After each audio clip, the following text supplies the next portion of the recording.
Deh, hai hai hai hai. Nah, we are back. Nah, kembali lagi sama sama kita semua. Aku akan baca lagi cerita Unfamiliar Twins. Nih ya, berikutnya twins. 6 twins hanya butuh 1 hari untuk membuat hidup seseorang berubah menjadi 180 derajat. Lagi-lagi Hanina membuka matanya. Sejak tadi ia berusaha untuk mengistirahatkan tubuhnya, namun pikirannya terlalu penuh, sehingga membuat matanya menolak untuk terpejam. Berbagai macam memori yang membekas di hatinya terus-terusan terputar bagai kaset rusak. 1 minggu belakangan ini terlalu banyak kejadian dialami Hanina. Berbagai kejutan datang menghampiri secara terus-menerus. Pertemuan dengan ayah kandungnya adalah salah satu harapan terbesar yang tidak pernah terpikirkan lagi di otak Hanina. Gadis itu terlalu sibuk menguatkan diri untuk menjalani hidup sehingga ia lupa dengan jejak hidupnya di masa lampau. Hinaan, cercaan, celaan, semua itu sudah tidak terasa lagi bagi Hanina. Mungkin bisa dibilang gadis itu mati rasa, namun kedatangan ayah kandungnya membuat perasaan Hanina bangkit lagi. Maka tak heran pada saat Jaden tiba-tiba menolongnya, Hanina langsung berpikir bahwa Jaden memiliki rasa empati padanya. Mungkin besar Hanina menginginkan suatu keajaiban terjadi kembali setelah kedatangan ayahnya. Tapi nyatanya keajaiban akan muncul di kedua gadis itu. Bahkan kedatangan ayah kandungnya pun bukanlah hal yang bisa dianggap ajaib. Lalu setelahnya apa setelah ayahnya datang dan memintanya tinggal bersama, apakah Hanina bisa dengan mudah masuk ke dalam kehidupan ayahnya? Apakah Hanina bisa kembali menjadi bagian dari kehidupan ayahnya selama sekian lamanya? Jika memang darah yang mengalir dalam tubuh adalah penanda ikatan, Hanina terasa asing. Ia tak merasa ada satu ikatan batin seperti orang katakan. Mungkin ikatan batin itu telah hilang dimakan waktu. Tepat saat Hanina menggap pintu kamar kosnya, gadis itu langsung disambut oleh beberapa pria dengan setelan jas berwarna hitam. 2 buah mobil juga depan kosnya. Hanina, suara itu terdengar asing. Hanina menoleh. Pak Graha. Gadis itu bingung. Tadinya Hanina telah siap dengan hoodie dan celana trainingnya untuk pergi belanja ke warung depan karena stok makanannya telah habis. Namun kedatangan tak diundang dari ayah kandungnya membuat Hanina mematung di tempat. Iya, ini saya, ucap pria itu. Kenapa Pak? Tanya Hanina bingung. Saya kesini ingin bertanya kepada kamu tentang tawaran saya waktu itu. Bagaimana? Apakah kamu sudah memikirkannya? Tanya pria itu. Oh iya, Hanina sampai lupa beberapa hari lalu. Pria itu mengajak Hanina ke salah satu kafe di dekat sana. Graha kemudian membicarakan tentang keinginannya mengajak Hanina tinggal bersama dengan keluarganya. Graha juga menjelaskan banyak hal dan ingin agar Hanina memikirkan tawarannya. Hanina menunduk kepalanya didesak seperti ini membuat Hanina merasa takut. Graha tersenyum sembari mengulurkan tangan untuk menapuk bahu anak gadisnya. Gak apa-apa sayang, walau kamu mau mikirin lagi, waktu kita masih banyak, ujar Graha. Hanina kepalanya kemudian menatap ke arah Graha. Matanya berkaca-kaca ketika mendengar ucapan Graha tersebut. Aku boleh tinggal bareng Pak Graha? Pertanyaan itu entah kenapa lolos begitu saja dari bibir Hanina. Graha tersenyum sendiri mengangguk. Wah sekali, saya malah sangat mengharapkan kehadiran kamu di rumah saya. Apa? Tanya Hanina. Karena kamu anak saya ingin merawatmu seperti beliau. Jelas. Hanina terdiam sejenak sebelum akhirnya mengucapkan, aku mau tinggal sama Pak Graha. Jaring. Yes. Orang yang dibully guys agak glow up. Wow. Mata Hanina sejak tadi tak bisa lepas dari bangunan di hadapannya. Rumah milik Graha benar-benar di luar dugaan Hanina. Awalnya Hanina hanya bisa membayangkan rumah bertingkat 2 atau 3 lantai yang biasa ia lihat di televisi. Tapi nyatanya rumah ayah kandungnya ini benar-benar menyerupai istana. Prapto, tolong bawakan koper anak saya, ucap Graha pada salah satu asisten rumah tangga tertua di rumah itu. Baik tuan, ucap Prapto kemudian bergegas mengambil koper Hanina di bagasi mobil. Ayo masuk, ajak Graha pada Hanina yang berdiri di sebelahnya. Hanina menoleh ke arah Graha. Gadis itu masih membeku di tempat panas dan mobil Graha terlihat sangat mewah dan elegan. Mari masuk Nana, ucap tangan kanan kepercayaan Graha.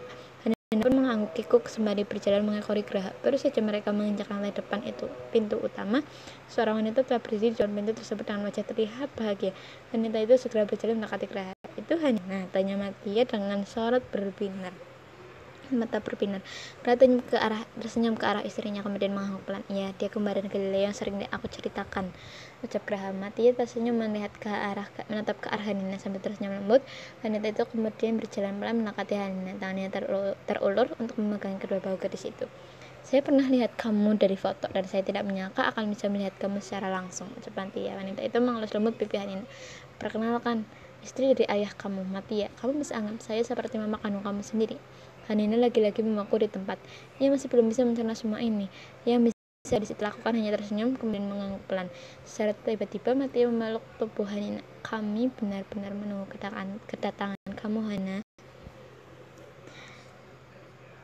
Masuk ke dalam rumah tersebut membuat Hanina jadi merasa kecil. Setiap langkah yang ia pijak membuat gadis itu semakin ragu apakah benar keputusannya untuk tinggal di rumah ini. Apakah pantas untuk seorang Hanina menempati rumah bak istana? Semakin ke dalam, Hanina semakin terpukau akan kemegahan dan kemewahan yang terpampang nyata di hadapannya. Gadis itu membayangkan akan menginjakkan kaki di sebuah rumah seperti ini dan sekarang dia bisa menempatinya. Rumah ini memang sedikit luas. Kalau kamu ingin, saya bisa mengantarmu untuk melihat-lihat setiap ruangan, ujar Graha yang berada di sebelah Hanina. Beberapa detik kemudian, asisten Graha Pakta berjalan mendekati pria itu. Tuan, ada hal mendesak di perusahaan. Graha menoleh ke arah Pakta. Apa tidak bisa ditunda? Tidak bisa, Tuan. Hal ini harus segera ditangani. Matia yang mendengar hal itu pun angkat bicara. Mas, sebaiknya kamu pergi. Kamu segera pergi. Aku yang bakal menjaga Hanina, ucap Matia. Graha mengangguk pada istrinya kemudian menatap ke arah Hanina. Hanina, saya terpaksa harus meninggalkan kamu karena hari ini ada urusan penting yang harus saya tangani. Kamu tidak masalah kan? Hanina tersenyum sembari mau mengerti. Enggak apa-apa, Pak, jawab Hanina. Baiklah, kalau begitu saya permisi dulu, ujar Graha. Aku pamit kerja dulu ya. Sebelum pergi, Graha mencium pipi istrinya. Ya, hati-hati ya, Mas, ucap Matia setelah kepergian Graha. Matia kemudian mempersilakan Hanina duduk di sofa ruang tamu. Bi, tolong buatkan minum untuk Hanina, ujar Matia. Seorang wanita parubaya pun datang menghampiri Matia. Baik, Nyonya, tolong sekalian bangunin Galileo ya. Galileo ya, suruh dia turun ke bawah secepatnya. Baik, Nyonya. Matia kemudian ke arah Hanina. Kamu tunggu di sini dulu ya, Tante mau ke dapur buat nyiapin sarapan. Nanti kamu bakal diantarin ke kamar sama Galileo kembaranmu, ujar Matia. Hanina hanya bisa mengangguk sembari tersenyum canggung. Shit, siapa dia dah? Mau buat minggu pagi gue keganggu, dengus Galileo sembari menuruni anak tangga. Laki itu masih memakai piyama tidurnya dengan rambut yang terlihat sedikit acak-acakan. Matia berpapasan pada Galileo dan Galileo segera menghampiri laki itu. Gale, cepetan ke ruang tamu sekarang. Ada apaan sih, Mah? Aku masih ngantuk, ujar Galileo. Kembaran kamu udah datang. Mama mau kamu antar dia ke kamar yang sudah disiapkan. Galileo memutar bola matanya malas. Ya elah, aku kira apaan, Galileo. Dia menekan nada bicaranya. Oke, aku kesana sekarang. Galileo kemudian berjalan melas ke arah ruang tamu. Pandangan anak itu langsung jatuh kepada sosok gadis yang kini tengah duduk di sofa ruang tamunya. Galileo berhenti sejenak di tempatnya untuk memandang secara kat-kat gadis itu. Gadis yang datang dari mana namun kini menjadi saudara kembarnya. Nopet, gumamnya. Merasa diperhatikan, Nina pun menoleh dan sorot matanya seketika langsung bertemu dengan sorot mata laki-laki yang berdiri tak jauh dari tempatnya. Galileo berjalan mendekati Hanina. Jadi lo kembaran gue? Tanya sosok laki-laki dengan sorot mata tajam yang menus. Dia kembaranku, batin Hanina. Galileo menjatuhkan bawahnya tepat di sofa sebelah Hanina. Laki itu rasanya duduk sangat dekat dengan Hanina yang membuat Hanina merasa tak nyaman. Kemudian Galileo mengarahkan kepalanya ke samping menatap Hanina dan tatapan tajamnya. Hal itu tentu membuat Hanina merasa semakin tak nyaman. Hanina pun akhirnya menoleh ke arah Galileo. Lagi-lagi matanya bertemu dengan mata tajam milik lelaki itu. Entah kenapa Hanina merasa terintimidasi dengan tatapan tersebut. Galileo, lelaki itu mengeluarkan tangannya ke arah Hanina. Walaupun ragu, Hanina pun membalas uluran tangan tersebut. Hanina kafa, ucap gadis itu. Saat Hanina hendak menarik tangannya kembali, Galileo justru menggenggam erat tangan Hanina. Hal itu membuat Hanina menatap panik ke arah Galileo.